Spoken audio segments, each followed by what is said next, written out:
শুভ দুপুর। আমন্ত্রণ ব্যবসা বাণিজ্য আর অর্থনীতির সবশেষ সংবাদ নিয়ে নিউজ 24 এর নিয়মিত আয়োজন আপন ফ্যামিলি মার্ট বিজনেস আওয়ারের সাথে আছে হোসাইন শাহাদাত। শনি থেকে বৃহস্পতিবার দুপুর 1টায় প্রচারিত হচ্ছে এই অনুষ্ঠান। আয়োজনে থাকছে দেশ বিদেশের ব্যবসা বাণিজ্যের সবশেষ খবর এবং খবরের বিশ্লেষণ। এছাড়াও আছে শেয়ার বাজার এবং মুদ্রা বাজারের আপডেট। দেশে ব্যাটারি চালিত অটোরিকশা চার্জিংয়ে প্রতিদিন ব্যয় হচ্ছে 750 মেগাওয়াট বিদ্যুৎ, যা মোট উৎপাদনের 5%। বেসরকারি গবেষণা সংস্থা সেন্টার ফর পলিসি ডায়ালগ সিপিডির গবেষণায় উঠে এসেছে এই তথ্য। প্রতিষ্ঠানটি বলছে, রাজধানীতে এসব বাহনের জন্য 3,300 চার্জিং স্টেশন থাকলেও অবৈধ চার্জিং পয়েন্ট রয়েছে 48,000-এরও বেশি। এসব চার্জিং পয়েন্টের সংযোগ নেওয়া হয়েছে বাসাবাড়ি থেকে। এর ফলে বছরে 4,000 কোটি টাকা লোকসান হচ্ছে সরকারের। রাজধানীর বুকে দাপিয়ে বেড়াচ্ছে টেসলা খ্যাত লাখ লাখ অটোরিকশা। অলিগলি থেকে মূল সড়ক সর্বত্রই এই বাহনের দখলে। তবে তুলনামূলক ভাড়া কম এবং সহজলভ্য হওয়ায় প্রতিদিনই চাহিদা বাড়ছে এই বাহনের। সেই সঙ্গে বাড়ছে এর সংখ্যাও। তথ্য বলছে, বর্তমানে দেশ জুড়ে রয়েছে অন্তত 40 লাখ অটোরিকশা। কিন্তু এসব বাহনের বেশিরভাগই তৈরি হচ্ছে লাইসেন্সবিহীন। ফলে হরহামেশাই ঘটছে দুর্ঘটনা, আর সড়কে বাড়তি যানজট তো আছেই। এমন বাস্তবতায় এ নিয়ে সোমবার রাজধানীতে সিপিডির এই সেমিনার। গবেষণা প্রতিষ্ঠান বলছে, ব্যাটারি চালিত অটোরিকশা চার্জিংয়ে প্রতিদিন ব্যয় হচ্ছে 750 মেগাওয়াট বিদ্যুৎ, আর অবৈধ চার্জিং পয়েন্টের কারণে বছরে 4,000 কোটি লোকসান হচ্ছে সরকারের। তো এই বিধিমালায় কিন্তু ইলেকট্রিসিটির ব্যবহার না করে যাতে অল্টারনেটিভ সোর্স, যে সৌর বিদ্যুৎ থেকে শুরু করে অন্যান্য কোনো সোর্স থেকে যদি নবায়নযোগ্য জ্বালানি ব্যবহার করে এটা চার্জ দেয়া যায়, এবং চার্জিং স্টেশন তৈরি করার কথাও বলা হয়েছে বিধিমালার ভেতরে। বিশ্লেষক ও সংশ্লিষ্টরা বলেন, দেশের সড়ক উন্নয়ন হয়েছে ঠিকই, কিন্তু মানসম্পন্ন যানবাহন ব্যবস্থাপনা হয়নি, যার কারণে এই সংকট তৈরি হয়েছে বলে মনে করেন তারা। রোড নিয়ে যতটুকু কাজ করছে, ট্রান্সপোর্ট নিয়ে কাজ হয় নাই, দুঃখজনক। সেটার জন্য আমি একা দায়ী না, সরকার একা দায়ী না, সবাই দায়ী। নিয়ম দুর্নীতি থাকে, অবশ্যই সেটা আমাদের সরকার সেটা দেখবে। সেমিনারে সিপিডির গবেষণা পরিচালক ডক্টর খন্দকার গোলাম মোয়াজ্জেম বলেন, শহরমুখী কর্মসংস্থানের প্রবণতা ও অপরিকল্পিত নগরায়ন সহ নানা কারণে ঢাকামুখী 3 হুইলারের সংখ্যা প্রতিনিয়ত বাড়ছে। সবকিছুর জন্য যেন 3 হুইলারকে আবার এককভাবে দায়ী না করি, বরং এই দুর্বল ব্যবস্থার জন্য দায়ী দুর্বল বিকেন্দ্রায়ন, শহরমুখী সুবিধা ব্যবস্থা তৈরি, পাবলিক ট্রান্সপোর্ট সিস্টেমের ভঙ্গুরতা, অপরিকল্পিত নগরায়ন এবং অপরিকল্পিতভাবে বিভিন্ন ধরনের প্রতিষ্ঠান, লোকালয় গড়ে ওঠা বা রাস্তায় গড়ে ওঠা, এ সব কিছুই কিন্তু কম বেশি এর জন্য দায়ী। সেমিনারে এ বাহনের গতি নিয়ন্ত্রণে বিধিনিষেধ আরোপ করা, লাইসেন্স দেওয়ার ক্ষেত্রে এলাকা ভিত্তিক সংখ্যা নির্ধারণ ও আমদানিকৃত যন্ত্রাংশের ক্ষেত্রে ট্যাক্স বাড়ানোর তাগিদ দেন বিশ্লেষকরা। আয়রন ফসফেট ব্যাটারি ছাড়া নতুন কোনো ভেহিকেলকে অনুমোদন দেওয়া না হয়। ফারজানা রিয়া, নিউজ 24, ঢাকা। 24 ডিসেম্বর থেকে শুরু হচ্ছে 4 দিনব্যাপী আবাসন খাতের সবচেয়ে বড় আয়োজন রিহ্যাব ফেয়ার 2025। রাজধানীর চিনমৈত্রী সম্মেলন কেন্দ্রে অনুষ্ঠিতব্য এই ফেয়ার চলবে 27 ডিসেম্বর পর্যন্ত। রিহ্যাব ফেয়ার উপলক্ষে সোমবার সংবাদ সম্মেলনে তথ্য তুলে ধরেন রিহ্যাবের সভাপতি মোহাম্মদ ওয়াহিদুজ্জামান। এ সময় তিনি বলেন, বৈষম্যহীন এবং ন্যায্যতার ভিত্তিতে সবার জন্য আবাসনের ব্যবস্থা করা রিহ্যাবের লক্ষ্য। বলেন, বর্তমান এবং ভবিষ্যৎ প্রজন্মের জন্য নিরাপদ বাসস্থানের ব্যবস্থা করার লক্ষ্যকে সামনে রেখেই 3 যুগের বেশি সময় ধরে নিরলসভাবে কাজ করে যাচ্ছে রিহ্যাব। এবারের ফেয়ারের মাধ্যমে ক্রেতা এবং ডেভেলপারদের মধ্যে গভীর সংযোগ তৈরির সুযোগ রয়েছে বলে জানান তিনি। নতুন ড্যাব ও ঢাকা মহানগর ইমারত বিধিমালা 2025-এ পুরানো জটিলতা এবং বৈষম্য অনেকাংশে দূর করা হয়েছে। নতুন ড্যাব ও বিধিমালা রিয়েল এস্টেট ব্যবসায়ীদের মধ্যে আস্থা ফিরিয়ে আনবে এবং আবাসন খাতকে দীর্ঘমেয়াদে স্থিতিশীল করবে। দর্শক, আমরা আজকে আলোচনা করতে চাই আবাসন খাতের নানান চ্যালেঞ্জ এবং এর সম্ভাবনা রয়েছে, কারণ নতুন যে ডিটেল এরিয়া প্ল্যান করা হয়েছে, যেটিকে ড্যাপ নামে পরিচিত, এবং এই ড্যাপেরকে স্বাগত জানিয়েছে রিহ্যাবের যে সদস্যরা, এবং তারা বলছে যে এর মাধ্যমে, এই বক্তব্যে আমরা শুনলাম যে তার মাধ্যমে আসলে আবাসন খাতের সামনের দিনে আরও অগ্রগতির সুযোগ রয়েছে। তবে এই মুহূর্তে আবাসন খাতে মন্দা অবস্থা চলছে, কারণ দেশের সার্বিক অর্থনৈতিক পরিস্থিতির কারণে সাধারণ মানুষের যে ক্রয় ক্ষমতার কমেছে, তার প্রভাব কিন্তু আবাসন খাতেও পড়েছে। সেইটি কাটিয়ে ওঠার জন্য আবাসন ব্যবসায়ীরা কি করছেন এবং সামনের দিনে আসলে তারা কি সহায়তা চান, এই বিষয়গুলো নিয়ে আমরা আলোচনা করতে চাই। আমাদের সাথে উপস্থিত হয়েছেন আজকের আলোচনায় অংশ নিতে, স্টুডিওতে উপস্থিত হয়েছেন জনাব আব্দুর রাজ্জাক, সহসভাপতি রিহ্যাব। আপনাকে স্বাগত জানাচ্ছি আজকের এই আয়োজনে। আপনার কাছে যেতে চাই শুরুতেই, সেটি হচ্ছে আবাসন খাতের ব্যবসায়ীরা আসলে এখন কেমন আছে? কারণ যেটি আমি বলছিলাম যে এই মুহূর্তে বেচা বিক্রি নিশ্চয়ই কিছুটা কম, সেই জায়গাটাতে ওভারঅল গত 1-2 বছর ধরেই ব্যবসা কিছুটা মন্দা, আমরা যতটুকু জানি। কেমন মন্দা, কি অবস্থায় চলছে? ধন্যবাদ আপনাকে। অ্যাকচুয়ালি 1-2 বছর না, আমরা সমস্যায় পড়েছি যখন ড্যাপ 2022 অনুমোদন হয়, তারপরের থেকেই আমরা একটা সংকটের মধ্যে ছিলাম। আমাদের বর্তমান বোর্ড, বিল্ডিং স্ট্যান্ডিং কমিটির সম্মানিত চেয়ারম্যান, প্রেসিডেন্ট মহোদয় এবং সিনিয়র ভাইস প্রেসিডেন্ট মহোদয়ের সার্বিক তত্ত্বাবধানে আমরা প্রায় 19 মাসের শেষ প্রান্তে এসে 14ই ডিসেম্বর 2025 আমাদের কাঙ্ক্ষিত ড্যাপ প্রজ্ঞাপন জারি হয়েছে। এটি আমাদের একটি আশার আলো। সঙ্গত কারণেই দীর্ঘদিন আমাদের জমি মানে ল্যান্ড ওনার ভার্সেস ডেভেলপারদের সঙ্গে জমি নেওয়া অনেকটা স্থবির ছিল। তা আপনার প্রোডাক্ট যদি না থাকে, সব শ্রেণীর মানুষের জন্য যদি প্রোডাক্ট না থাকে, তাহলে ক্রেতা সাধারণ আসবে কার কাছে? এই জটিলতায় আমরা দীর্ঘদিন যাবৎ ছিলাম। আলহামদুলিল্লাহ আমরা বর্তমান আশার আলো দেখছি এবং real estate and housing association of বাংলাদেশের সার্বিক তত্ত্বাবধানে আবাসন ব্যবসায়ীরা সামনের দিকে এগিয়ে যাচ্ছে এবং ভালো কিছু করছে বলে আমার বিশ্বাস। না, বেচা বিক্রি কেমন এখন? বেচা বিক্রি যদি আমি আমার কথা বলি, আমি একটি অঞ্চলভিত্তিক ব্যবসা করি, আফতাবনগর বনশ্রী কেন্দ্রিক আমি ব্যবসা করি। দীর্ঘদিন জটিলতার পরে গত 6 মাসে আমার কোম্পানির বেচা বিক্রির অবস্থা অনেকটা ভালো। প্রতি মাসেই ফ্ল্যাট বেচা বিক্রি হচ্ছে। তাহলে এই মুহূর্তে চ্যালেঞ্জটা কি? এই মুহূর্তে চ্যালেঞ্জ অনেকগুলো রয়েছে। এটা যেটা একটু আগে দেখলাম যে ঢাকা শহর অটোরিকশা, অর্থাৎ মানুষের এই অটোরিকশাটা কেন? কাজ নেই। আমাদের real estate and housing association of Bangladesh বা রিহ্যাবের আবাসন ব্যবসায়ীদের সঙ্গে প্রায় 50 লক্ষ নির্মাণ শ্রমিক ছিল। আমাদের কাজ না থাকার কারণে এই শ্রমিকগুলোই কিন্তু অধিকাংশ শ্রমিক আপনার এই অটোরিকশা চালাচ্ছে। এটি একটি কারণ। দেশ যখন অস্থিতিশীল থাকে, মানুষের হাতে টাকার যার কাছে যতটুকুই থাকুক না কেন, সেটি তারা চেষ্টা করছে যে একটু দেখি। এটি একটি কারণ। 3 নম্বর হলো শ্রমিকের নির্মাণ ব্যয় অনেকটা বেড়ে গেছে, নির্মাণ সামগ্রীর ব্যয় বেড়ে গেছে, জমির মূল্য বেড়ে গেছে। সব কিছু মিলে সাধারণ মানুষের ক্রয় ক্ষমতার মধ্যে অ্যাকচুয়ালি আবাসন খাত নেই। আমরা যদি সরকার যদি আমাদের জমি দেন, সে একটা অঞ্চল ভিত্তিক, সরকার চাচ্ছে এটি সুন্দর নগরায়ণ করতে, কিন্তু বিচ্ছিন্নভাবে আমরা যে ছোট ছোট জমি নিয়ে যে কাজগুলো করছি, ডেভেলপার, ল্যান্ড ওনার, তাদের যে রেশিও, তাদের যে সাইনিং মানির ডিমান্ড, সব কিছু মিলিয়ে আমরা ঠিক সর্বসাধারণের জন্য যে ফ্ল্যাটগুলো তৈরি করতে পারছি, সেটি অনেক ক্ষেত্রেই আমরা পেরে উঠছি না। তবে আমরা চেষ্টা করছি। আমরা যেটি দেখি যে এই সাধারণ মানুষ যখন, বিশেষ করে মধ্যবিত্তরা যখন ফ্ল্যাট কিনতে যান, তারা আসলে নানান ধরনের চ্যালেঞ্জের মুখে পড়েন। বিশেষ করে তাদের যে চাহিদা এবং তাদের যে আর্থিক সামর্থ্য, সেই জায়গাটাতে একটা বড় ধরনের টানাপোড়েন তৈরি হয়। সেখানে আমি যদি গত 10 বছরের হিসাব করি, 10 বছরে ফ্ল্যাটের দাম কেমন বেড়েছে, যেটা মানে যেইভাবে আমাদের মধ্যবিত্তের ক্রয় ক্ষমতা বাড়ছে, তার সাথে পাল্লা দিয়ে ফ্ল্যাটের সেই সামঞ্জস্য হচ্ছে কিনা, অর্থাৎ তাদের ক্রয় ক্ষমতার মধ্যে আনতে পারছেন কিনা আপনারা? আপনাকে আমি একটা কথা বলি, 10 বছরের মধ্যে ফ্ল্যাটের দাম গড়ে 55 থেকে 65% বেড়ে গেছে। এর কয়েকটা কারণ আছে। যেমন 2008 বিধিমালায় আপনি 3 কাঠা বা 3.5 কাঠা জমির উপরে আপনি 9 তালা বিল্ডিং করতে পারতেন। সে আপনার জমিতে আপনি 9 তালা বিল্ডিং করলে নিচতলা পার্কিং, 8টা ইউনিট, 4টা আপনার, 4টা আমার।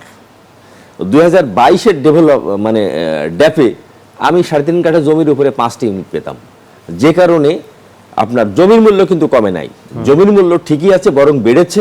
সাইনিং মানি বেড়েছে, ইউনিট সংখ্যা কমে গেছে। যখন ইউনিট সংখ্যাটা কমে যাচ্ছে, অটোমেটিক্যালি কস্টিংটা বেড়ে যাচ্ছে। আপনার 3 কাঠা জমির উপরে একটা লিফট লাগবে 5টি ইউনিটের ক্ষেত্রে, 8টি ইউনিটের ক্ষেত্রেও আপনার একটা লিফট লাগবে। এই কস্টিংটা বেড়ে যাওয়ার কারণে জমির মূল্য অনেকটা বেড়ে গেছে, ফ্ল্যাটের মূল্য বেড়ে গেছে। বর্তমান ড্যাপ সংশোধন হওয়ার পরে ফার আমরা যেটা চেয়েছিলাম এটা অলমোস্ট কাছাকাছি আমরা পেয়েছি। আরও হয়তো ছোটোখাটো কিছু ত্রুটি বিচ্যুতি রয়েছে, পরবর্তী কমিটি অথবা পরবর্তী নির্বাচিত সরকার আসলে সেগুলো ইনশাল্লাহ সংশোধন হলে ফ্ল্যাটের মূল্য কিছুটা কমে যাবে। আমরা একটু ড্যাপ নিয়ে আলোচনা করতে চাই। ড্যাপে বেশ কিছু সংশোধনী এবার আমরা দেখতে পেয়েছি। আপনারা অনেক কিছু সংশোধনী, অনেকগুলো বিষয়কে আপনারা স্বাগত জানিয়েছেন, বিশেষ করে ফার যেটি বলছেন যে ফ্ল্যাট এরিয়া রেশিও, হ্যাঁ এই flat area ratio, floor area ratio, এই ফ্লোর এরিয়া রেশিওতে এখন এই মুহূর্তে কত কত রেশিও করতে পারেন? এটা এলাকা ভিত্তিক, মানে এক এক জায়গায়, সে সাভারে একটা রেশিও আছে, ধানমন্ডিতে একটা রেশিও আছে, আপনার বসুন্ধরাতে একটা আছে, আফতাবনগর, বনশ্রী, রামপুরাতে একটা রেশিও আছে।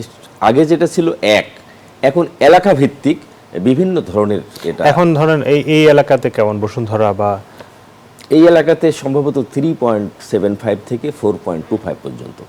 আচ্ছা, জমির ফারগুলো নির্ভর করে আপনার এরিয়া অফ ল্যান্ড, সামনে কতটুকু রাস্তা, এইগুলোর উপরে। এখন আপনি মনে করেন 10 ফিট বা 15 ফিট রাস্তার সঙ্গে যে জমিটি রয়েছে সেই জমির ফার কম, আবার 50 ফিট বা 100 ফিট রাস্তা বা 30 ফিট রাস্তা, জমির পরিমাণ বেশি, সেখানের ফার একটু বেশি। তার মানে এখন 3.5 বা 4 কাঠা জমিতে মানে কত তলা পর্যন্ত আমরা এখন 5 কাঠা জমিতে 30 ফিট বা 20 ফিট রাস্তা হলে আমরা 10 তলা পর্যন্ত করতে পারছি, যেটা আগে আমরা পারতাম না 5 কাঠাতে। আচ্ছা, তাহলে এখন তো নিশ্চয়ই ফ্ল্যাটের দাম কমে আসার কথা। কমে আসবে কি আসবে না সেটা নির্ভর করে অ্যাকচুয়ালি আমাদের সাইনিং মানি একটা ফ্যাক্টর রয়েছে। যিনি জমির যে মূল্য, আজ থেকে 10 বছর আগে যে জমিটির দাম ছিল 50 লক্ষ টাকা কাঠা, সেই জমিটি কিন্তু আজকে 2 কোটি টাকা কাঠা। তাহলে 5 কাঠা জমির দাম যদি 10 কোটি টাকা হয়, নটি ফ্ল্যাট, আপনার জমির দামই তো 1 কোটি টাকা। এরপরে কনস্ট্রাকশন ব্যয়, এরপরে ডেভেলপারের প্রফিট। না, সেটা ঠিক আছে। ধরেন এই ড্যাপ সংশোধনের আগে যে দামে আপনারা ফ্ল্যাট বিক্রি করতেন, এই নতুন ড্যাপ কার্যকর হওয়ার পরে তো নিশ্চয়ই কমার কথা। আমরা আশাবাদী। মানে কত % কমতে পারে? এইটা আপনার অ্যাকচুয়ালি ম্যাক্সিমাম নির্ভর করবে আপনার এলাকা কোনটা। মানে অন এভারেজ কেমন? On average 10 to 15% price, 10 to 15% কমতে পারে। সেক্ষেত্রে সেটা তো নিশ্চয়ই অনেকের, মানে এই 10-15% কমা মানে অন্তত 15-20 লাখ টাকা খরচ কমে যাওয়া অনেকের এক একটা ফ্ল্যাটের ক্ষেত্রে।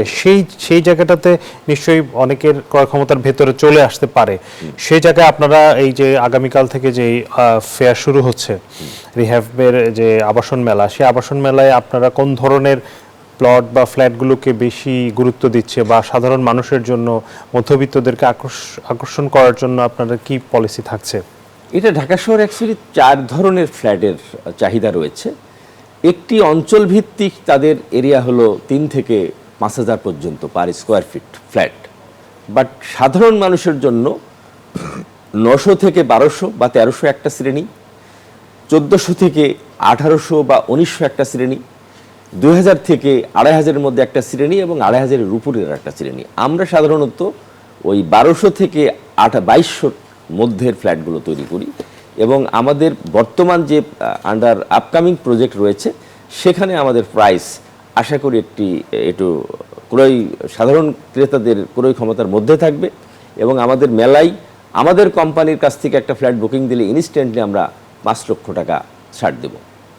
আমাদের প্রজেক্ট আফতাবনগরের প্রজেক্ট আপনি বলছেন যে, আমি আফতাবনগরে কেউ যদি এখন একটি ফ্ল্যাট কিনতে চায়, ধরেন 1500 থেকে 1800 স্কয়ার ফিটে, তার এখন খরচ কেমন পড়তে পারে? এটা 1,30 লাখ থেকে 1.5 কোটির মধ্যে পড়বে। 1,30 থেকে 1.5 কোটি। এর সাথে রেজিস্ট্রেশন সহ নাকি? মানে রেজিস্ট্রেশন কস্ট আলাদা। রেজিস্ট্রেশন কস্ট আলাদা। আমরা রেজিস্ট্রেশনের যে খরচটা, সেটি নিয়ে অনেক ধরনের অভিযোগ আপনাদের কাছ থেকে দেখেছি যে খরচটা একটু বেশি। অনেক বেশি। এই মুহূর্তে আসলে খরচটা কেমন, এবং এটি নিয়ে কি সরকারের সাথে কথাবার্তা বলছেন কিনা? এটা নিয়ে আমরা কথাবার্তা বলেছি। আমরা আইনমন্ত্রী মহোদয়, আইন উপদেষ্টা মহোদয়ের সঙ্গেও আমরা কথা বলেছি। আমাদের প্রেসিডেন্ট মহোদয়ের নেতৃত্বে আমরা সেখানে গিয়েছিলাম। রেজিস্ট্রেশন কস্টের যদি একটি উদাহরণ দেই, যে আমার অন্তত 30টা ফ্ল্যাট তারা বসবাস করছেন, তারা আমাকে টাকা পরিশোধ করেছেন, এই প্রাইস বেশি হওয়ার কারণে, রেজিস্ট্রেশন কস্ট বেশি হওয়ার কারণে তারা রেজিস্ট্রেশন করছেন না। মানে রেজিস্ট্রেশন ছাড়াই তিনি ফ্ল্যাটে বসবাস করছে, আমার টাকা পরিশোধ করে দিয়েছেন, এবং কিন্তু সরকার টাকাটা পাচ্ছেন না। সরকার টাকাটা পাচ্ছেন না। এই জন্য আমাদের রিহ্যাবের প্রেসিডেন্ট মহোদয় এবং সিনিয়র ভাইস প্রেসিডেন্ট মহোদয়ের জোরালো দাবি ছিল রেজিস্ট্রেশন মূল্যটা কিছুটা কমানো, এবং আপনি আমার কাছ থেকে প্রথমে একটি ফ্ল্যাট কিনলেন, পরবর্তীতে এই ফ্ল্যাটটি আপনার প্রয়োজনে বিক্রি করলেন, এই পুরনো ফ্ল্যাটেরও যে রেজিস্ট্রেশন কস্ট, নতুন ফ্ল্যাটেরও একই রেজিস্ট্রেশন কস্ট। এই জটিলতাই মনে করেন আপনি আমার কাছে একটা ফ্ল্যাট কিনে হয়তো আরও বেটার কিছু চিন্তা করছেন, এখন আপনি রেজিস্ট্রি করে নিলে আপনার 10 লাখ 12 লাখ টাকা খরচা হবে। তো এটি খরচা না করে আপনি এটি বিক্রি করলেন আমার মাধ্যমে, ফ্ল্যাটটা একবারই রেজিস্ট্রি হলো, যিনি কিনলেন পরে উনি রেজিস্ট্রি করে নিলেন। এই জটিলতা নিয়ে আমাদের প্রেসিডেন্ট মহোদয় একাধিকবার কথা বলেছেন, সংবাদ সম্মেলন করেছেন যে রেজিস্ট্রেশন খরচটা, বিশেষ করে ফ্ল্যাটের রেজিস্ট্রেশন খরচটা যদি একটু সহনীয় পর্যায়ে আনে তাহলে সরকার প্রচুর রাজস্ব পাবে। এখন বহু ফ্ল্যাট, আমি শুধু আমার ছোট কোম্পানি হিসাবে যদি 20টা 30টা ফ্ল্যাট মানে আনরেজিস্টার্ড থাকে, 30টা ফ্ল্যাট মানে 3 কোটি টাকা পাওয়া থেকে সরকার বঞ্চিত। অথচ যিনি ক্রেতা তিনি আমাকে টাকা পরিশোধ করেছেন, তিনি বসবাস করছেন, বাট উনি রেজিস্ট্রেশন নিচ্ছেন না। এই সমস্যা শুধু আমার কোম্পানি না, কম বেশি প্রতিটি ডেভেলপার কোম্পানির ক্ষেত্রে একই। কি পরিমাণ এরকম ফ্ল্যাট থাকতে পারে পার্সেন্টেজের হিসাবে? আমরা যদি পার্সেন্টেজে মনে করেন, যদি এখন 1 লক্ষ ফ্ল্যাট থাকে, কথার কথা 15% ফ্ল্যাট রেজিস্ট্রি ছাড়াই মানুষ বসবাস, তার মানে 15,000 মিনিমাম। মিনিমাম এইটি এই রেজিস্ট্রেশন কস্টটা কতর মধ্যে আনলে আপনার কাছে যৌক্তিক মনে হয়? এইটা রেজিস্ট্রেশন কস্ট, আপনি একটা 1 কোটি টাকা দিয়ে ফ্ল্যাট কিনবেন, সেখানে রেজিস্ট্রি খরচ মানে আমাদের দাবি ছিল মানে 7 to 8%। এখন তো রেজিস্ট্রেশন খরচ আমাদের দিতে হয় মানে ক্ষেত্র বিশেষে মানে 12% থেকে 17% পর্যন্ত। আমরা এটা অর্ধেক চেয়েছি। এ ব্যাপারে সরকার কি বলছে? সরকার তো, যেমন আমরা একবার আইন উপদেষ্টা মহোদয়ের সঙ্গে কথা বলেছি, আমাদের প্রেসিডেন্ট মহোদয়, সিনিয়র ভাইস প্রেসিডেন্ট মহোদয় সহ, সেখানে আমরা কথা বলেছি, কিন্তু উনি তো আর এককভাবে সিদ্ধান্ত, তখন আমরা ড্যাপ নিয়ে কথা বলেছি, রেজিস্ট্রেশন কস্ট নিয়ে কথা বলেছি। আবার বর্তমান আর একটা সমস্যায় পড়েছি আমরা, শেয়ার ব্যবসা চলছে। মনে করেন আপনি 10 কাঠা জমি কিনলেন, 10 কাঠা জমি কিনে আপনারা 10 জনের নামে রেজিস্ট্রি করে নিলেন। এই রেজিস্ট্রি করে নিয়ে আপনি বিল্ডিং করে ফেললেন, সরকার কিন্তু ওই 10 কাঠা জমির রেজিস্ট্রেশন কস্ট পেলেন, অ্যাপার্টমেন্ট যে হয়ে গেল এটার থেকে সরকার বঞ্চিত হচ্ছে। এই ব্যাপারে আমরা শেয়ার ব্যবসাটা বন্ধের জন্য আমরা জোরালো দাবি জানিয়ে আসছি। আচ্ছা, একটু বুঝতে চাই এই শেয়ার, তাহলে যখন জমি, এটা আমরা দেখতে পাচ্ছি এখন অনেকেই আসলে এই কাজটা করছেন, যে জমি কিনে এটি করছেন, সেক্ষেত্রে তাদের কি ফ্ল্যাটের জন্য আলাদা করে রেজিস্ট্রেশন করতে হয় না? না, হচ্ছে না। এখানেই হলো শুভঙ্করের কি কারণ? কারণটা হলো, আমি বলি আপনাকে, আপনার জমিটা আমি ডেভেলপার হিসেবে নিলাম, আপনি ল্যান্ড ওনার, আপনার 5টা ফ্ল্যাট, আমার 5টা ফ্ল্যাট, আপনার 5টা ফ্ল্যাট আপনার রয়ে গেল, আমার 5টা ফ্ল্যাট আমি 5 জনের কাছে বিক্রি করলাম, তারা সরকারকে 5-12 60 লাখ টাকা রাজস্ব দিল। এখন আপনার এই 5 কাঠা জমি আপনি আপনার 10 জন বন্ধুকে জোগাড় করে 10 জনের নামে রেজিস্ট্রি করে দিলেন, রেজিস্ট্রি করে দিয়ে 10 জন মিলে আপনি একটা বিল্ডিং করলেন। বিল্ডিং করলে মানে আপনি তো জমি আপনার নামে, বিল্ডিংটা আপনারা লটারি করে নিচ্ছেন। আর একটা সমস্যা হলো যে এই সরকার যদি এই বিষয়টি নিয়ে এখনই প্রতিকার না নেয় তাহলে ভবিষ্যতে বহু মানুষ প্রতারিত হবে।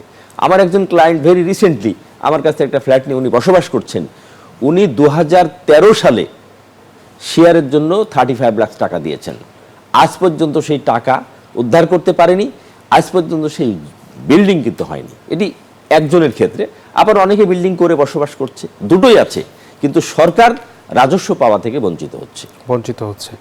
কিন্তু এটি তো এক ধরনের একটি, ধরেন অনেককে এটি একটি ফ্ল্যাটের মালিক হওয়ার সুযোগ করে দিচ্ছে, যাদের সামর্থ্য হয়তো নেই আপনার কাছ থেকে 1-1.5 কোটি টাকা দিয়ে ফ্ল্যাট কেনার, তারা হয়তো অল্প কিছু টাকা ধীরে ধীরে জমিয়ে একটা জমি কিনছেন এবং লম্বা সময় ধরে একটা বিল্ডিং হচ্ছে, সেটা তো তাদের একটা আবাসনের সুযোগ তৈরি হচ্ছে না? মানে সেই ওই জায়গাতে তারা সুযোগ তৈরি হচ্ছে, আমি আপনার সঙ্গে দ্বিমত পোষণ করছি না, বাট সমস্যা দুটো জায়গায়।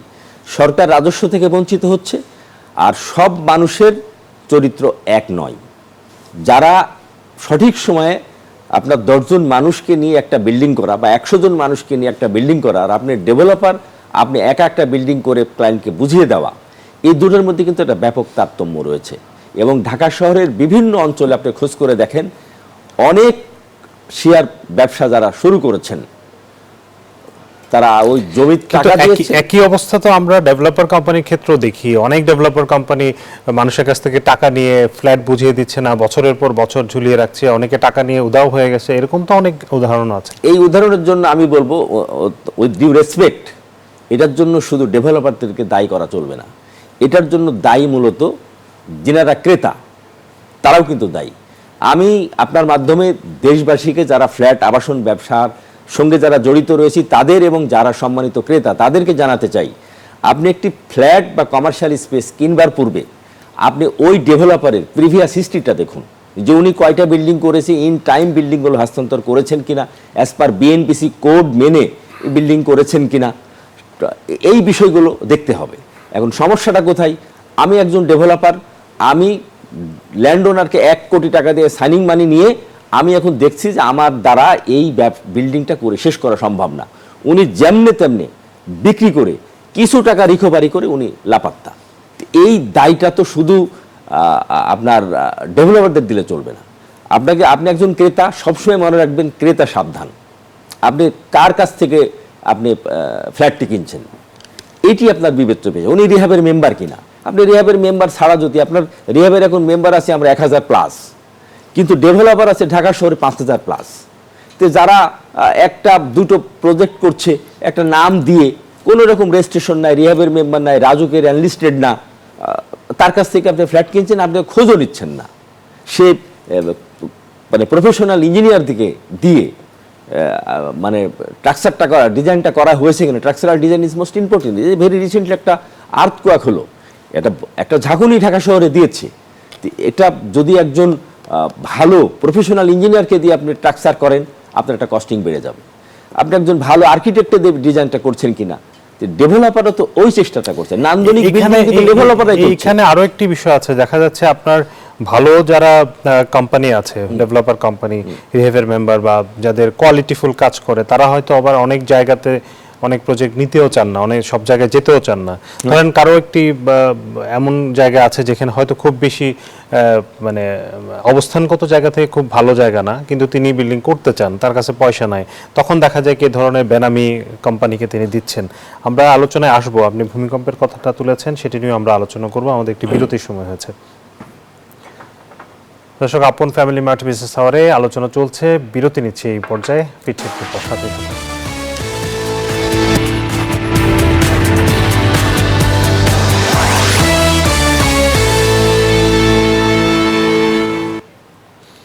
বিরতির পর স্বাগত আবারও বিজনেস আওয়ারে। আমরা আলোচনা করছি আবাসন খাতের নানান সম্ভাবনা এবং চ্যালেঞ্জ নিয়ে। আমাদের সাথে আছেন জনাব আব্দুর রাজ্জাক, রিহ্যাবের ভাইস প্রেসিডেন্ট।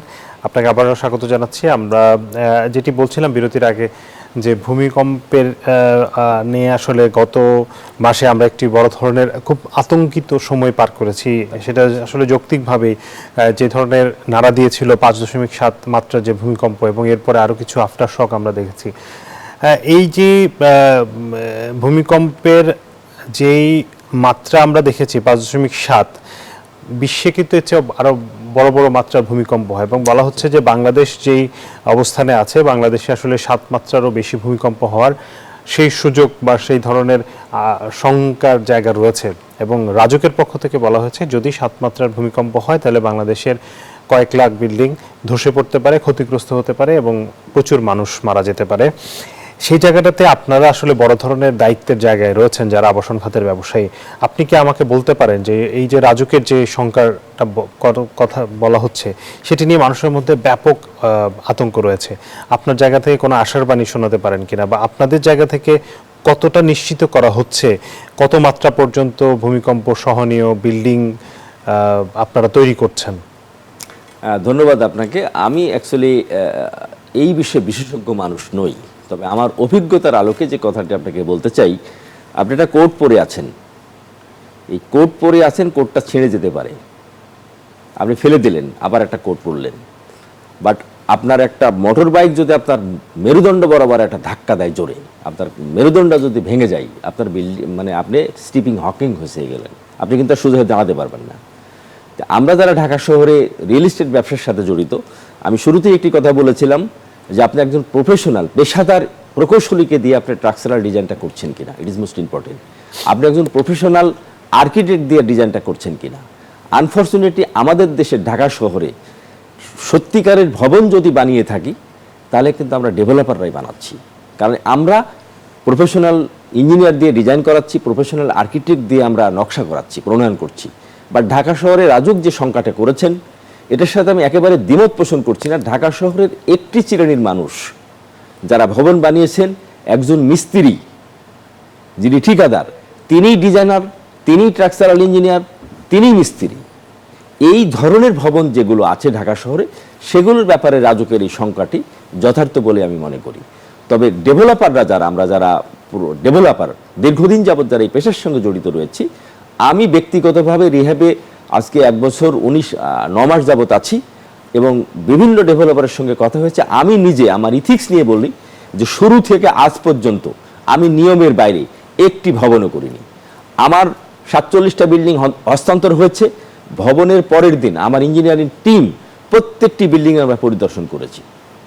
2-1টা বিল্ডিংয়ে হয়তো হেয়ার ক্র্যাক হয়েছে, এটা হতেই পারে, বাট আমাদের কাছে ইস্যু হলো কলাম ক্র্যাক করেছে কিনা, বিম ক্র্যাক করেছে কিনা। আলহামদুলিল্লাহ আমার বিল্ডিং এবং আমার প্রেসিডেন্ট মহোদয়ও ওনার টিম দিয়ে পরীক্ষা করেছেন এবং আমার জানা মতে যারা বড় বড় ডেভেলপার প্রত্যেকটা কোম্পানি প্রকল্প ভিজিট করেছেন।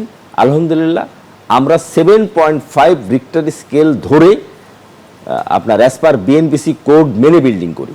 সেই জায়গাতে আমি আশাবাদী যে এরকম সাধারণ মানুষকে আমি অনুরোধ করব, আপনারা আতঙ্কিত হবেন না। একটা বিল্ডিংয়ের একটা হেয়ার ক্র্যাক হয়েছে, আতঙ্কিত হবার কোনো কারণ নেই।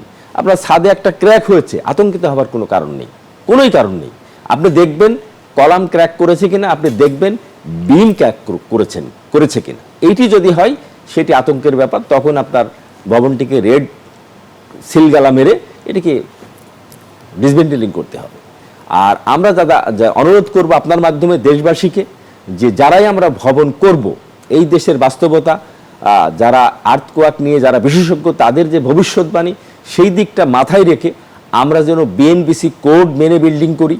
কোনো রকম যেন অনিয়ম এই জায়গাতে অতিরিক্ত পয়সার লোভে যেন আমরা না করি। আর যারা সম্মানিত ক্রেতা রয়েছেন আমাদের কাছ থেকে যারা ফ্ল্যাট কিনবেন, আমি অনুরোধ করব যে সমস্ত ডেভেলপারের প্রিভিয়াস হিস্ট্রি ভালো, যারা যথাসময়ে ভবন হস্তান্তর করেছেন উইথ কোয়ালিটি, আপনারা 2 টাকা বেশি হলেও তাদের কাছ থেকে ফ্ল্যাট কিনবেন। সস্তার 3 অবস্থা একটা কথা আছে, আনফর্চুনেটলি সাধারণ মানুষের ক্রয় ক্ষমতার মধ্যে নেই, এটাও যেমন সঠিক। আবার আপনি সস্তা ক্রয় করতে গিয়ে পুরো ভবনটাই ধসে পড়লো, আপনার পুরো জেনারেশনটা ধ্বংস হয়ে গেল, এটাও সঠিক। তবে আমি ব্যক্তিগতভাবে রাজুকের সঙ্গে দ্বিমত পোষণ করছি না, আবার একমত না। একমত হলো না এই জন্য যে ডেভেলপার কোম্পানিগুলো, যারা পুরনো ডেভেলপার, যারা প্রফেশনালি ব্যবসা করছেন, ডেফিনেটলি বলবো একজন ডেভেলপারও নাই যে এই বিএনবিসি কোড না মেনে বিল্ডিং করছে। কারা করছে? যাদের কোনো অভিজ্ঞতা নেই, হঠাৎ করে একটা প্লট নিয়ে করছে, তাদের ক্ষেত্রে এই সমস্যাটা হতে পারে। বাট যারা রিহ্যাব মেম্বার তারাই কাজটা করছে, আমি ব্যক্তিগতভাবে এটা বিশ্বাস করি না। আমরা ভূমিকম্প প্রবণ যেসব যে দেশ আছে, জাপানের মতো দেশ, ইন্দোনেশিয়া, তারা আমরা দেখছি যে বিভিন্ন প্রযুক্তিতে ভবন নির্মাণ করছে, যেখানে অনেক বেশি মাত্রা ভূমিকম্প আসলে সেই বিল্ডিংগুলো সহ্য করতে পারছে। এমন ধরনের কোনো প্রযুক্তি কি বাংলাদেশে অ্যাপ্লাই করা সম্ভব? এই মুহূর্তে মনে হয় না, কারণ আপনারা জানেন যে পৃথিবীর উন্নত টেকনোলজির দিক থেকে জাপান শীর্ষে। চায়না, জাপান, তারা যে টেকনোলজি ব্যবহার করছে, তারা যে স্বল্প সময়ে যেভাবে ভবন নির্মাণ করছে বা রাস্তা নির্মাণ করছে বা পাতাল রেল নির্মাণ করছে, সেই টেকনোলজি এখনও আমাদের দেশে এসেছে বলে আমার মনে হয় না। তবে আমরা এগোচ্ছি। আর আমি বলবো যে আমাদের দেশে জাপান যেমন 100 তলা 150 তলা ভবন হচ্ছে, চায়নাতে 100 তলা 150 তলা ভবন হচ্ছে, হংকংয়ে হচ্ছে, সিঙ্গাপুরে হচ্ছে, আমাদের দেশের ভবন কিন্তু ওই ম্যাক্সিমাম ভবন হলো 8 থেকে 10 তলা, আর কিছু ভবন হচ্ছে 20 তলা 25 তলা, খুব ফিউ পার্সেন্ট হচ্ছে বিল্ডিং যেটা আপনার 30 তলার অধিক। 30 তলার অধিক যে ভবনগুলো জিনারাই করছেন, সেখানে শত শত কোটি টাকা ইনভেস্টমেন্ট। যিনি এন্টারপ্রেনার বা যিনি এই ভবনটি করছেন, তিনি তার সমস্ত সেফটি ফ্যাক্টর মাথায় রেখেই কিন্তু ভবনগুলো করবেন। আর সাধারণত 2 তলা 3 তলা 4 তলা বাড়ির ক্ষেত্রে এতটা হয়তো কঠোর নিয়ম অনুসরণ করা হয় না। তবে আমরা যারা ডেভেলপার 10 তলা না 6 তলা ভবন হলেও আমরা বিএনবিসি কোড মেনে ভবনটা করছি। যে আমরা আলোচনা একেবারে শেষের দিকে, সবশেষ যে প্রশ্নটা করতে চাই যে চাকরিজীবী বা মধ্যবিত্তদেরকে আবাসনের আওতায় নিয়ে আসার ক্ষেত্রে আমরা অনেক জায়গায় দেখি যে মানে ভাড়ার টাকায় ফ্ল্যাট এই ধরনের কনসেপ্ট অনেকেই করে থাকেন, সে ধরনের সুযোগ কি বাংলাদেশে আছে? আমরা এখন পর্যন্ত খুব বেশি সেভাবে দেখছি না যে কোনো একজন এখন হয়তো ভাড়া বাসায় থাকছেন, তিনি কিছু ডাউন পেমেন্ট দিয়ে উঠে গেলেন রেডি ফ্ল্যাট, পরে ভাড়ার টাকায় সেটি পরিশোধ করছেন। এই কনসেপ্টগুলো কি বাংলাদেশে আসলে খুব ব্যাপকভাবে সম্ভব? এইটি এখন পর্যন্ত সম্ভব না দুটো কারণে। একটি হলো যে ব্যাংক ঋণ সুদের হার, আপনার 15% সুদের হার। তা আমি একটা বিল্ডিং করবো 1 কোটি টাকা ব্যয় করে, তো 1 কোটি টাকা ব্যয় করে আপনার বিল্ডিংটা করলাম, আপনার ব্যাংকে সুদ দিতে হবে প্রতি মাসে 15,000 টাকা। তো আমি কি করে আপনাকে ভাড়ার টাকায় একটা বিল্ডিং বুঝিয়ে দেবো? এটি সম্ভব না, আসলেও সম্ভব না। ব্যাংক ঋণ পৃথিবীর কোথাও 15% 16% ব্যাংক সুদ আছে আপনি দেখাতে পারবেন না, বাট বাংলাদেশে ব্যাংক 9% থেকে এখন 16% ঋণ দিতে হচ্ছে। কীভাবে এটা সম্ভব? তবে আশার আলো এইটুকুন, একেবারে যে আমি আশাবাদী মানুষ, মেট্রো রেলের বদলতে এখন মনে করেন ঢাকার অদূরে আশুলিয়া অথবা আপনার নারায়ণগঞ্জের দিকে আপনার গজারিয়া, এই যে যেখানে জমির দাম কম, যেমন আমি আশুলিয়া একটা পরিকল্পনা করেছি, আমার ওখানে একটা জমি আছে, 3 একর জমি আছে, সেখানে হয়তো আমি যদি বিল্ডিং করি, ইনিশিয়ালি একটা বিল্ডিংয়ের আমার পরিকল্পনা করেছি, যেখানে আমরা 4,500 থেকে 5,000 টাকা পার স্কোয়ার ফিট বিল্ডিং দিতে পারবো। সেটা 1000 বর্গ ফুটের বিল্ডিং আপনাকে আমি 45 থেকে 50 লাখ টাকায় দেবো। আপনি মেট্রো রেলের কারণ বাজার থেকে উঠবেন, উত্তরা সেন্টারে নেমে আপনার বাড়িতে যেতে আপনার সময় লাগবে 10 মিনিট। সো এই মানসিকতা নিয়ে ডেভেলপাররা, যারা বড় বড় ডেভেলপার, তারা কন্ডোমিনিয়াম করছে বিভিন্ন দূরে, সেখানে এই সুযোগ সুবিধাগুলো হয়তো কিছুটা সহনীয় পর্যায়ে। এখন বসুন্ধরা 1 কাঠা জমির দাম 2 কোটি টাকা, কি করে সম্ভব? আপনার আফতাবনগরে 1 কাঠা জমির দাম 2 কোটি টাকা, কি করে সম্ভব? যেখানে স্বল্প মূল্যের জমি, কনস্ট্রাকশন কস্ট অলমোস্ট সেম, বসুন্ধরাতেও যা, ওই আশুলিয়াও যা, ওই গজারিয়াও তাই। এই কারণে যেখানে জমির মূল্য কম, সেখানে যোগাযোগ ব্যবস্থাটা ভালো থাকলে সাধারণ ক্রেতা যাদের চাকরিজীবী 50 থেকে 60 লাখের মধ্যে ফ্ল্যাট দিতে পারবো বলে আমি ব্যক্তিগতভাবে আশা করি। জি, আমরাও আশা করছি নিশ্চয়ই ফ্ল্যাটটা সাধারণ মানুষের ক্রয় ক্ষমতার মধ্যে আসবে, আপনারা নিয়ে আসতে পারবেন এবং নিরাপদ আবাসন নিশ্চিত করতে পারবেন, এই আশাবাদ ব্যক্ত করছি। আপনাকে অনেক ধন্যবাদ জানাচ্ছি আজকে আমাদেরকে সময় দেওয়ার জন্য। আপনাকে অনেক ধন্যবাদ, সেই সাথে দর্শক শ্রোতাদেরকেও ধন্যবাদ। ধন্যবাদ সকলকে, আসসালামু আলাইকুম। দর্শক, এ পর্যায়ে আলোচনা শেষ করছি, তবে আমাদের সাথে আরও সংবাদ রয়েছে, আপনারা আমাদের সাথেই থাকুন। নিচ্ছি বিজনেস আওয়ারে আরও একটি বিরতি।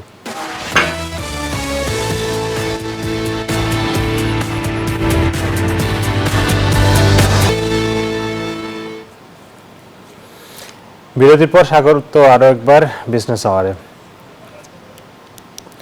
দর্শক, আমরা প্রতিদিনকার মতো আমরা দেখতে চাই আজকের পত্রিকার প্রধান প্রধান যেসব শিরোনামগুলো হয়েছে বাণিজ্য বিষয়ক, সেগুলো আমরা একটু দেখে নিতে চাই। আমাদের শুরুতে আমাদের হাতে আছে শেয়ার বিজ পত্রিকা, সেখানে তারা শিরোনাম করেছে পুঁজিবাজারের সূচক এবং লেনদেন দুটোই বেড়েছে। গতকালকের যে পুঁজিবাজারের লেনদেন, সেই লেনদেন নিয়ে তারা এই রিপোর্টটি করেছে। পরের সংবাদটি দেখতে চাই 5 দিন পর ঊর্ধ্বমুখী শেয়ার বাজার। এটি আসলে একই সংবাদটি, 5 দিন টানা 5 দিন যে দরপতন ছিল, তারপরে গতকাল পুঁজিবাজার কিছুটা ঘুরে দাঁড়িয়েছে, সেই সংবাদটি। পরের সংবাদটি দৈনিক কালের কণ্ঠ, তারা সংবাদ শিরোনাম করেছে কর্ণফুলী টানেলের ব্যবহার বাড়াতে 5,000 কোটি টাকার 3 প্রকল্প। আমরা জানি যে কর্ণফুলী টানেলের যে উদ্দেশ্য করা হয়েছে তার আসলে সেই উদ্দেশ্য পূরণ হচ্ছে না, বিশেষ করে প্রত্যাশিত যান চলাচল না করায় লোকসান গুনছে এই মেগা প্রকল্পটি। সেখানে আরও একটি প্রকল্প নেওয়া হচ্ছে যাতে বাড়ানো হোক, যান চলাচল বাড়ানো যেতে পারে। পরের সংবাদটি দৈনিক সমকাল, তারা বলছে বাজেটে পরিচালন ব্যয় বাড়ছে 28,000 কোটি টাকা, যেটি নিয়ে আসলেই এক ধরনের শঙ্কা ছিল যে বাংলাদেশে সরকার পরিচালনের যে ব্যয় সেটি অনেক বেশি, সেখানে আরও বেশি ব্যয় বাড়ানো হচ্ছে। দি বিজনেস স্ট্যান্ডার্ড, তারা শিরোনাম করেছে বাংলাদেশ জাপান ইপি এর খসড়া চূড়ান্ত, আগামী মাসে এর সম্ভাবনা। পরের সংবাদটি আমরা দেখতে পাচ্ছি বাংলাদেশ প্রতিদিনের পোশাক রপ্তানি ছাড়াবে 12,000 কোটি ডলার।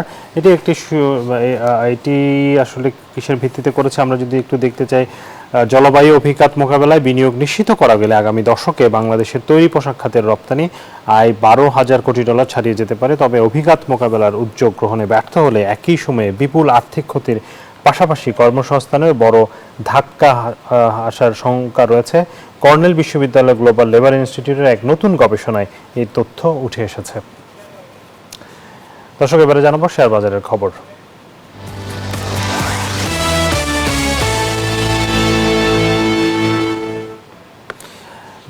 ঢাকা স্টক এক্সচেঞ্জের ওয়েবসাইট থেকে জেনে নেব লেনদেনের সবশেষ পরিস্থিতি। নেতিবাচক ধারায় লেনদেন চলছে। আমরা যেটি আসলে খবরে পড়ছিলাম যে 5 দিন টানা পতনের পর গতকাল কিছুটা ঊর্ধ্বমুখী প্রবণতা লক্ষ্য করা গেলেও আজকে আবারও দেখতে পাচ্ছি যে নিম্নমুখী ধারা চলছে। ডিএসইএক্স ইন্ডেক্স 11 পয়েন্ট কমেছে, 4863তে অবস্থান করছে। ডিএসই সরিয়া এক্স এর অবস্থান 1003 পয়েন্ট কমেছে প্রায় 3 পয়েন্টের মতো। DS30 অবস্থান 1871 কমেছে 0.24 পয়েন্ট। লেনদেনের অবস্থাও খুব বেশি ভালো বলা যাচ্ছে না। 310 কোটি টাকা এখন পর্যন্ত লেনদেন হয়েছে। লেনদেনে অংশ নেওয়া শেয়ার এবং মিউচুয়াল ফান্ডের মধ্যে 95টির দাম বেড়েছে, কমেছে 215টির এবং অপরিবর্তিত আছে 78টি কোম্পানির শেয়ারের দর। দর্শক জানাবো বৈদেশিক মুদ্রা, স্বর্ণ এবং রূপার বাজারের দরদাম। মুদ্রা বাজারের পরিস্থিতি আমরা যদি দেখি, মার্কিন ডলার বেশ স্থিতিশীল অবস্থায় আছে দীর্ঘদিন ধরে। 122 টাকা কেনা হচ্ছে, 123-এ বিক্রি করা হচ্ছে। ইউরো 138 টাকা কিনে 143 টাকায় বিক্রি হচ্ছে। পাউন্ডের কেনা দর 159, বিক্রয় 166। চীনা ইউয়ান কেনা হচ্ছে 16 টাকায়, বিক্রি 18 টাকা। সৌদি রিয়াল 32 টাকা কিনে 33 টাকা 20 পয়সা বিক্রি হচ্ছে। ভারতীয় রুপি 1 টাকা 38 পয়সা কিনে 1 টাকা 45 পয়সা বিক্রি হচ্ছে। স্বর্ণের দরদাম জানাবো। 19,000 টাকা প্রতি গ্রাম 22 ক্যারেট স্বর্ণ এই মুহূর্তে বিক্রি হচ্ছে। ভরিতে 2,22,000 টাকা ছাড়িয়েছে। 21 ক্যারেটের দাম 2,11,993, 18 ক্যারেট 1,81,000 টাকারও বেশি এবং সনাতন সোনা বিক্রি হচ্ছে 1.5 লাখ টাকারও বেশি দামে। রূপার দরদাম জানাবো। 4,572 টাকা প্রতি ভরি রূপার দাম উঠেছে। 21 ক্যারেটের দাম 4,362, 18 ক্যারেট 3,732 এবং সনাতন রূপা বিক্রি হচ্ছে 2,799 টাকায়। জানাবো জনপদে শিল্প ও বাণিজ্যের খবর।